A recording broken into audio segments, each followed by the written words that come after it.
A few months later, Kunle and his Oyinbo arrived in Nigeria. They had planned a 3-day stay in Nigeria so as to quickly execute the plans Kunle had. On the wedding day, Kunle and his bride were already in the church. People gathered, the church filled faster than expected. Women whispered. Men adjusted their agbada. Children stared openly at the white woman seated beside Kunle, her skin glowing against the dark wooden pews. Susan smiled politely, waving at anyone who looked her way. Kunle avoided eye contact. The rented parents sat stiffly in front, rehearsing lies in their heads. The pastor cleared his throat. "Brethren, we are gathered here today to join Kunle Adeyemi and Susan Miller in holy matrimony." The doors of the church flew open. A scream cut through the air like thunder. "Help me! My husband is about to marry another woman in this church!" Gasps erupted. Heads turned, necks craned.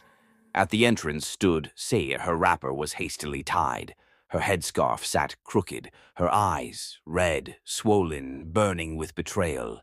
Beside her was a small boy clutching her skirt. "Kunle," she cried again, "is it true? Answer me." The church went silent. Susan frowned, confused. "What is happening?" she whispered. Kunle's knees weakened. "Sade, this is not—" "Not what?" she screamed, walking closer. "Not your wedding? Not your wife?" She pointed at Susan. "Is this the greener pasture you told me about? Is this the suffering that will end?" Murmurs filled the room. "Jesus, isn't that his wife?" "God forbid!" The pastor raised his hand. "Madam, please calm down."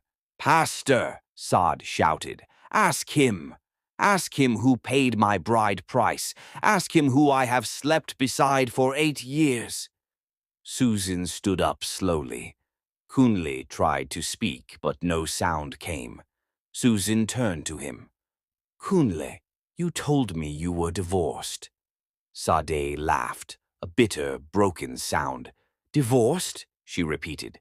"Ask him where I slept last night. Ask him who sent money for this child's school fees last term." She pulled the boy forward. "Tell them who he is." The boy looked up at Kunle, uncertain. "Daddy."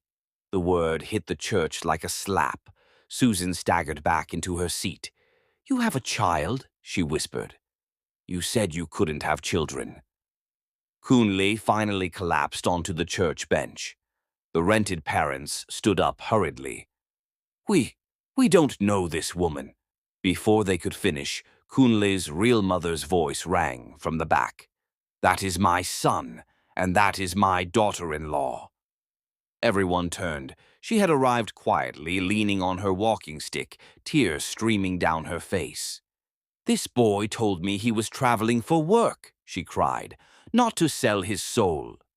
The pastor removed his cap.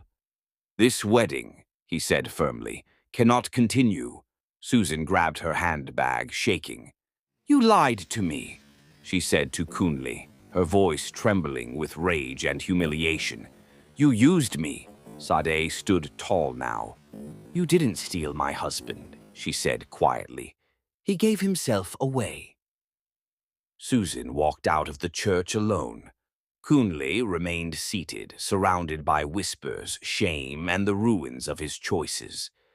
Outside, Sade held her son's hand. She didn't look back.